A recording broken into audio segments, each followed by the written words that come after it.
My name is Amelia. I'm 35 years old. My days are spent in a small office in the heart of the city, my world often confined to the glow of a computer screen. My life, until recently, felt predictably simple. I had a home, a career, and a husband named Daniel. We met when I was 25. He was a man of few words but profound kindness.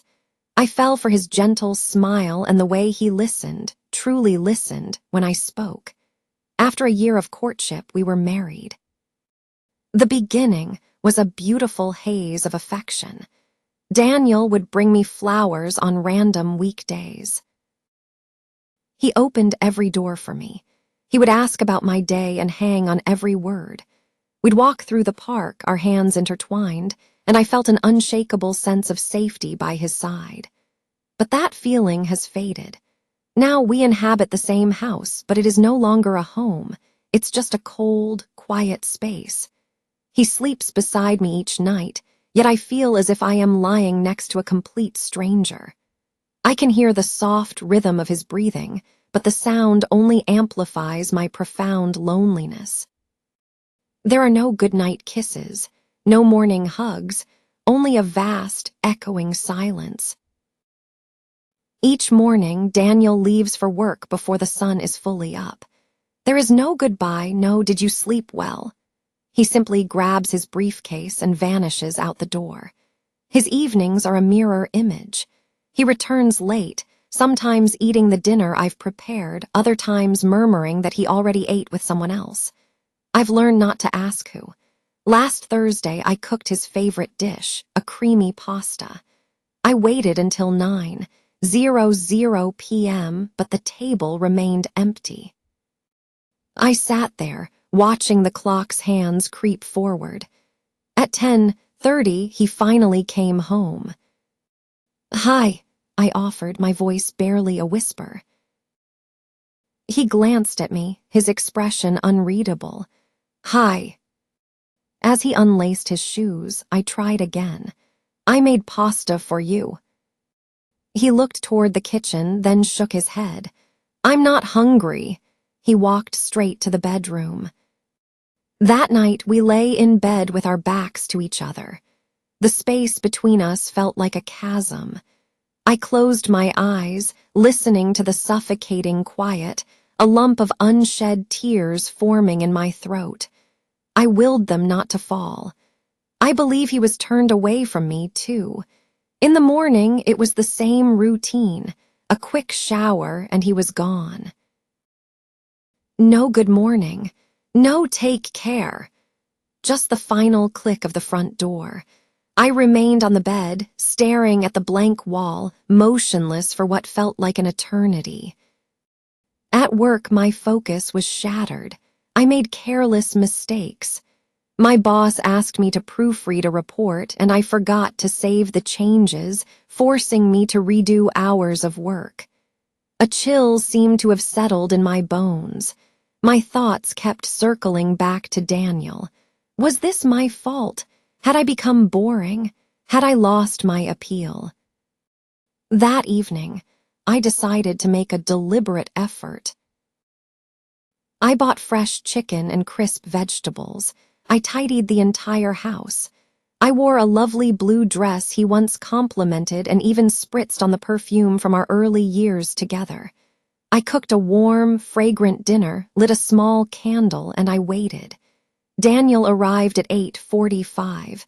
I managed a hopeful smile. "I made your favorite." He glanced at the carefully set table and sighed.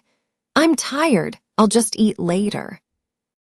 He then collapsed onto the couch, his face illuminated by the blue light of his phone.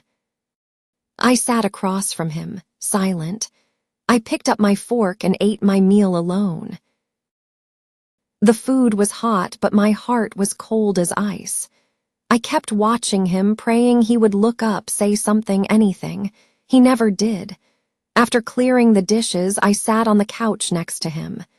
"Daniel," I began. He didn't look away from his screen. "Do you still love me?" I asked, my voice trembling slightly. He finally turned his head, his face a blank canvas. Why would you ask that? Because you don't talk to me. You don't touch me. You don't even see me anymore, I said, the words tumbling out. He stood up abruptly. I'm exhausted. I don't want to have this conversation right now. He retreated to the bedroom, closing the door firmly behind him. I sat there, staring at the floor, and I felt something inside me shatter. It was a silent, devastating break. The next day, I stayed late at my desk, dreading the return to that silent house. My friend Chloe stopped by. You look tired, she observed gently. Just busy, I lied. You also look sad, she added, her eyes full of concern. I looked down at my hands, unable to form a reply. Do you want to talk about it? She asked.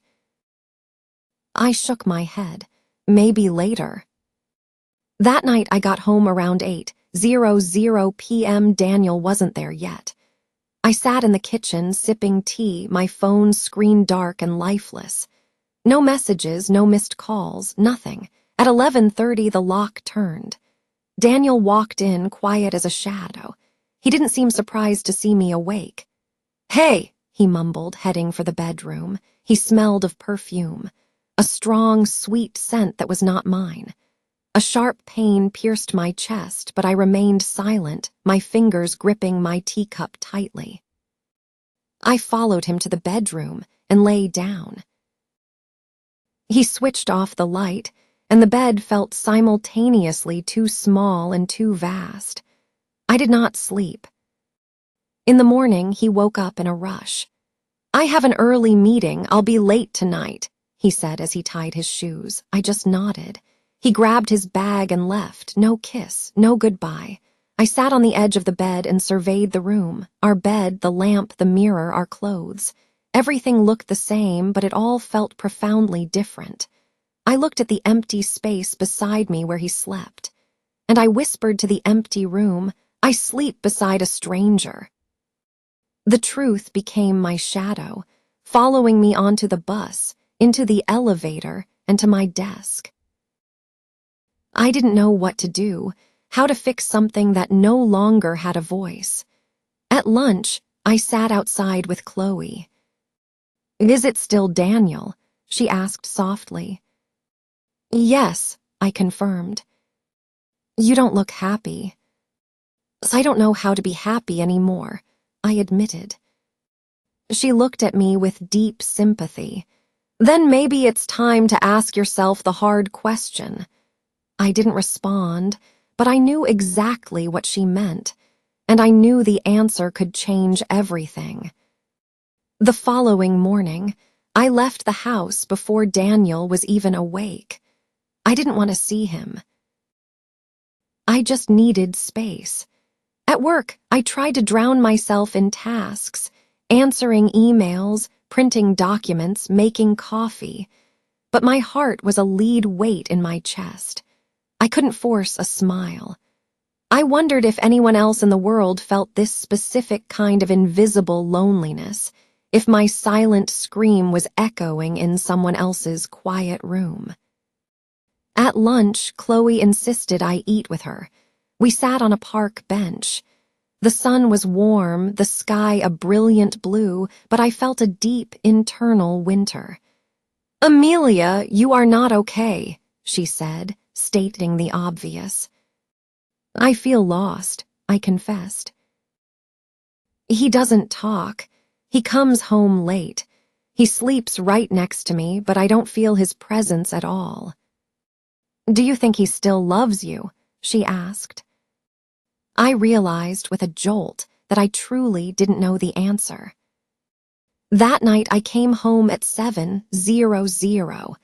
Daniel wasn't there. I showered, changed into comfortable clothes, and sat on the bed. My phone remained silent. At 9:30 I heard the front door. I stayed in the bedroom. He walked in, looking worn out. Hi, he said from the doorway. Hi, I replied. He changed his clothes, and went to the living room to watch TV. I followed and sat on the opposite end of the couch. "Daniel," I said, "can we talk?" He sighed heavily. "Now?" "Yes." He turned off the television. "Okay." I took a deep breath. "Do you still love me?" He looked startled. "Why are you asking this again?" "Because you act like I don't exist. You come home late, you eat alone, you sleep beside me, but it feels like you're 1,000 miles away." He stared at the floor. "I just want the truth, Daniel." He spoke slowly, his words precise and devastating. "I don't know what I feel anymore." The words were like a knife. "What does that mean?" He shook his head. "I feel distant from you. I feel tired all the time. I don't know how to fix this." "Do you even want to fix it?" His silence was the answer. It screamed louder than any word could. I stood up and went back to the bedroom. I lay down as tears finally streamed down my face. He didn't follow. He just sat there. The next day, I took the afternoon off from work. I went to a park and sat on a bench, watching the world go by. I remembered our first date. He looked so nervous and sweet. He called me his person. We were supposed to grow old together. Now we were just two silent people sharing a mortgage. A message from Chloe buzzed on my phone. "How are you?" I typed back. "I feel like I live with a ghost." That night I made soup and set 2 bowls on the table. Daniel came home at 8:15 and looked surprised. "I made dinner," I said. He sat down. "Thanks." We ate in complete silence. Finally, I broke it. "Daniel, I want to try, do you?" He looked at me, his eyes full of conflict. "I don't know." "You need to know," I pressed. He stood up. "I'm sorry, I can't do this now." He went to the bedroom and shut the door. I sat alone, staring at my bowl of cooling soup, feeling utterly frozen. On Monday morning, I packed a small bag with a few clothes and my toothbrush. I left a note on the table. "I need some time. Please don't call." I took the train to Chloe's apartment. She opened the door and immediately wrapped me in a hug. I slept on her sofa, and for the first time in months, I felt a sense of peace. There was no oppressive silence, no cold body next to me. Daniel did not call, not that night or the next. I went to work, I ate with Chloe, I took long walks. I was starting to breathe again. After 3 days, a message appeared on my phone. It was from Daniel. "Can we talk?" I stared at the screen, my chest tight, but I also felt a flicker of strength. For the first time in a long time, I was listening to myself. I stayed at Chloe's for one more night. That afternoon, I finally texted Daniel back. "We can meet." "Just to talk," he replied almost instantly. "Okay." At the house, 7 p.m. at 6:30, I stood outside our front door, my heart pounding. I opened it to find him already there, looking quiet and uncertain. "Hi," he said. "Hi." I sat on the edge of the couch. He sat in the chair opposite me. After a long moment, he spoke. "I've been thinking. I wasn't kind to you, Amelia. I was absent. I made you feel alone. I know that now." His voice was soft, remorseful. I didn't know how to talk about how I was feeling, so I said nothing. That was wrong. I just stopped trying. "You didn't just stop trying," I said, my voice steady. "You stopped seeing me. I was here every day and you looked right through me." He looked like he was about to cry. "I know," he whispered. "I was afraid to hear you were unhappy." But the truth came out anyway. I said. It always does. Amelia, I miss you, he said, looking at me directly. I miss what we had. I want to try again if you'll let me. I sat still, the memories of countless lonely nights flooding my mind. Daniel, I'm tired. I'm tired of feeling invisible in my own home. I came here today to listen, not to decide. He nodded slowly. That's fair.